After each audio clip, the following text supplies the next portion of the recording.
Do you want to retire before the age of 65? Do you want to retire young? Maybe you want to travel at a young age. Maybe you want to have a better life than your parents did. Have you heard about financial independence and retiring early? That's what we're going to be talking about in today's video, and I'll explain how I retired at the age of 31 from the CPA Rat Race.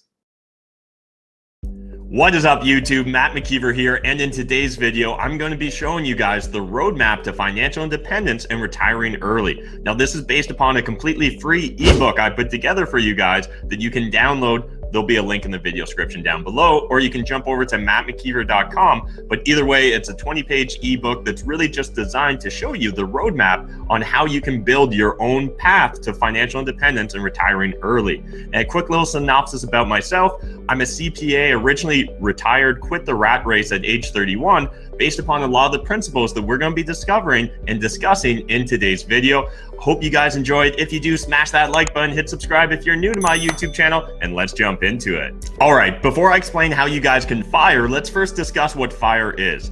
Financial independence, retiring early, is a concept of simply becoming more conscious of our consumption, saving more, investing more, and being able to retire before the traditional age of 55 or 65.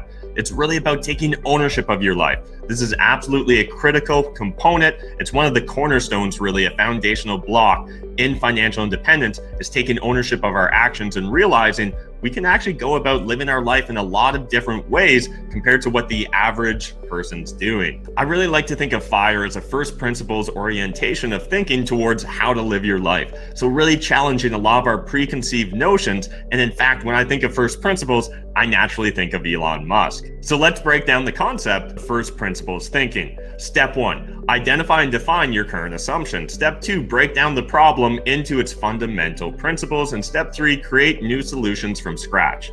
So the key here is first understanding that a lot of us, we just go on the default path society shows us, and we never really start thinking for ourselves or challenging our preconceived notions. Where if we take a first principles thinking, all of a sudden we realize things like shelter, like transportation, and like food and clothing don't necessarily have to cost as much as what society's been telling us, and there's a lot of different options in order to satisfy those needs or wants that we have as individual consumers. All right, if we apply first principles thinking to really just living our life and our entire lifestyle, well, first we need to look at what are our preconceived notions or assumptions. Well, the assumption society gives us is that it takes 30, 40, sometimes 50 years in order to save up enough money to be able to retire and live a decent lifestyle in retirement. But if we take a first principles approach, we're going to throw that assumption just completely in the trash and focus on what is actually under our control here and what do we actually need as individuals if we were to quit our day job and not have to depend on, say, a W-2 or T4 income. The other assumption that a lot of people make when it comes to retiring is that you literally need millions and millions of dollars in order to live that good lifestyle.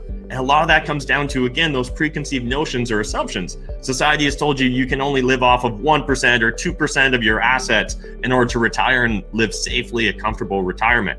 However, when we take a first principles approach to retirement, to our financial lives, we realize a lot of these assumptions aren't based upon really any facts, and we're in a lot more control than we ever realized. Now, let's move on to step 2 and start breaking down this problem into its fundamental components. So if I'm going to retire and not have a day job, what do I need?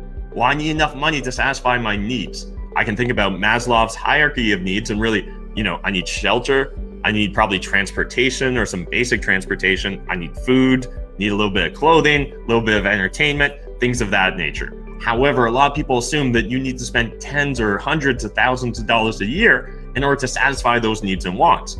However, with first principles thinking, we're going to look at what is a house? Why do I pay rent? Why do I need a mortgage? Well, what does a house actually satisfy? Well, a house is actually shelter. It's protection from the elements.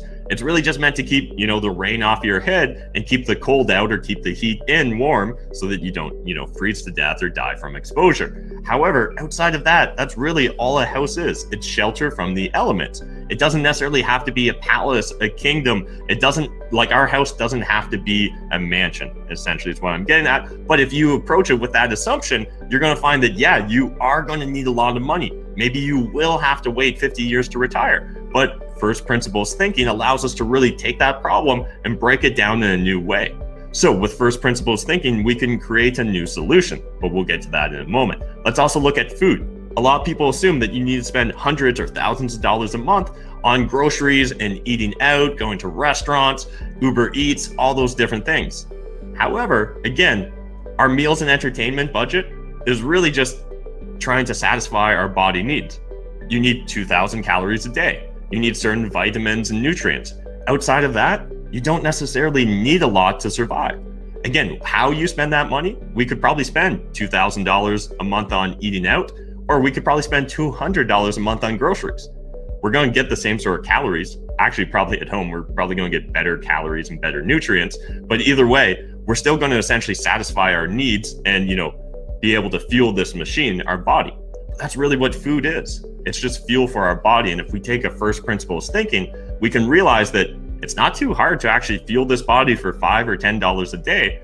And it's just a matter of approaching the problem with a new and novel, problem solving, solution oriented approach. And finally, in step 2, before we move on to step 3, let's talk about clothing. Again, clothing's really just protection from the elements. It's just there so that you don't get charged for public indecency. Outside of that, that's all clothing is. I only wear brands and logos of companies or brands that I own. I see myself as a billboard. I'm not going to pay money to be someone else's billboard. That literally makes no sense. They should be paying me to become their billboard.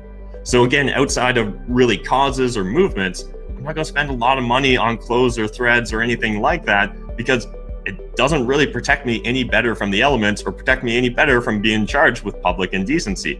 So it's really important that you understand, if you want to get control of your financial lives as fast as possible, really be able to retire at a young age, you're going to need to be willing to really challenge a lot of the preconceived notions that society has been kind enough to shove down your throat. Now, let's move on to step 3 and actually solve some of these problems. So when we're looking at shelter, you can house hack. So the idea of house hacking, and we dive into it in this ebook, is simply the idea of living with roommates, or maybe living in a 4-plex and renting out the 3 other units while living for free in the 4th unit. Again, there's a lot of solutions available to us. We can also look at things like rent hacking, which means we rent out a big house, live in one of the rooms, and rent out the other rooms in order to be able to live for free. Transportation. It could literally be a bike plus a public transportation pass. That's a lot cheaper than owning a car or multiple vehicles, paying for insurance, gas, maintenance, repairs. All those different things add up over time. As well, just even you need space to store your car, right? So now you pay extra to have a garage, or you pay extra to have an extra parking space at your condo or your apartment. It's really important that we look at all the unintended consequences from the decisions we make when we're trying to approach this with first principles thinking and trying to really create new solutions. Same with food. Let's do a lot more grocery shopping, or maybe even grow our own food if we're looking to really reduce our cost of living. That's really what financial independence and retiring early is all about. And then medical. Again, we can focus on staying physically fit. We can eat proper nutrition, right? Eat healthy. And again, if we're buying groceries and making our own food from scratch, there's likely a better chance there. We can focus on taking preventative measures and, having insurance as well to to cover us for those black swan events. Outside of that, we don't really need to worry that much. Again, far too often, everyone's focused on the absolute worst case scenario, where we should be looking on what's probabilistically likely, right? And then finally, when we're looking at clothing, we can just buy no name brand clothing, or you can buy secondhand clothing. You can literally cut your clothing, your food, and your housing and transportation costs down to a fraction of what the average person pays. And we'll cover this in a future YouTube video, but the average person is literally paying almost all the money they make in order to cover these 4 different spending categories. However, if you approach it with first principles thinking, there's the opportunity that you could only be spending maybe 10, 20, 30% at most of your entire paycheck to satisfy all those needs, putting you in the driver's seat on your financial future down that roadmap. So again, a reminder, this is based upon a completely free ebook. You can find it, link in the bio down below. And again, want to encourage you guys to take control of your personal financial journey. No one else is going to do this for you. No one will give you permission, but I hope that this guide will help you guide yourself down that path, because when I was doing it, I really felt alone. I hope that this guide helps you guys. If you enjoyed this video, smash that like button, hit subscribe if you're new to my channel. And as always, remember, sharing is caring. It's the only way anyone's going to find my content. So we really do appreciate when you guys share this on social media. So share it wherever you're on social. And I thank you a lot, guys. And this is part 1 of a multi-part series. So I'll see you in the next video.